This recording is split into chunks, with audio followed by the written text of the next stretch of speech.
To access Advantage CDS, you need to make sure that you are logged onto the intranet.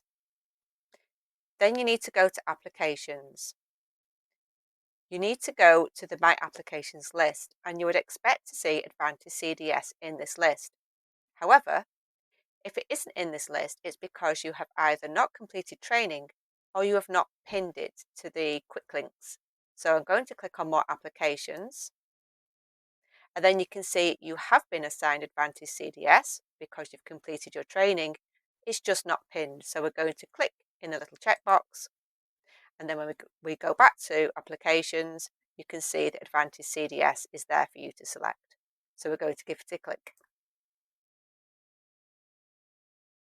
When you first go into Advantage, you'll need to confirm your unique profile. These drop-down boxes have been pre-populated for you. In most cases, you can leave the boxes as they are, but if the group contains SHR, GP data or summary full access, you'll need to select a different group. Here we can see a list of groups you're in. Click to select medical wards, and then click on Continue. On the option menu, you can ignore the Get Originators button as this relates to secretaries that are typing letters on behalf of consultants. As nurses and doctors, we can click directly on Begin. Before we continue with searching for a patient, let's look at the home page. If you're a doctor, then you will need to familiarise yourself with the profile page. Click on Add Edit Your Profile link. Here we can see the default profile that the system has generated for you. You can see here that it is set to default. However, if you move departments or work on call, you may well need to add additional profiles. Profiles relate to groups. So for example, if you were to rotate into surgery, they need to be in the surgical ward group so that the document is created under the correct specialty. This ensures that when documents are scanned into Evolve, the Trust Electronic Health Record System, it is scanned and stored in the correct location in the electronic version of the notes. Click on Add New Profile button.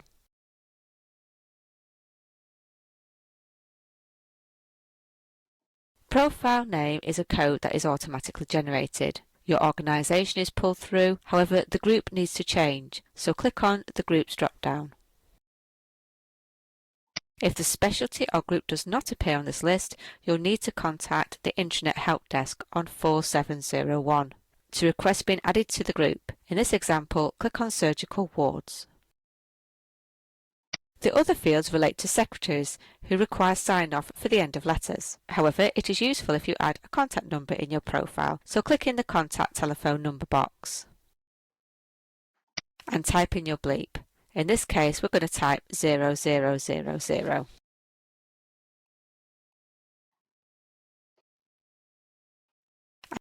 And then click on the Save button. You are returned to the profile screen and you can see the new profile here. If you wish to set this as your new profile, then click on Set.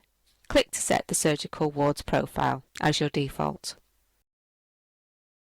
That's completed, so you can return back to the home page by clicking on the Home Page button. If you're a nurse, you will remain in the same profile unless you change roles and join a different specialty. Let's take a quick look at the rest of the screen. The Your Options section relates to secretaries and contains a messaging system, dictionary which allows them to add clinical terms so they don't appear incorrect when documents are typed, and editor settings. The Incomplete Documents area will show you any outstanding documents, the most common of which would be the HCR, started but not signed off. If you go over the maximum, which is set at 30, the system will lock you out. You will also get locked out if you get a document over 45 days old in the Incomplete Documents section. This can be a problem with the palliative care doctors or particular wards like the stroke wards, and you can request your lockout period to be extended by contacting the Intranet team on 4701. The Alerts and Message section is a method of Advantage CDS team notifying you of changes and possible disruptions to service. Click on Alerts. Here we see a chronological list of alerts with the most recent at the top. Keep an eye on this area for news on updates to the system as the Advantage CDS changes quite frequently and development is planned in the next 6 months. Click on the Home button. Finally, we have a list of previous patients that we have worked with or viewed their information. Below this, we have a list of documents that we have created. This can be useful if we're halfway through completing a HCR. This completes the video, and now we're ready to begin working with Advantis.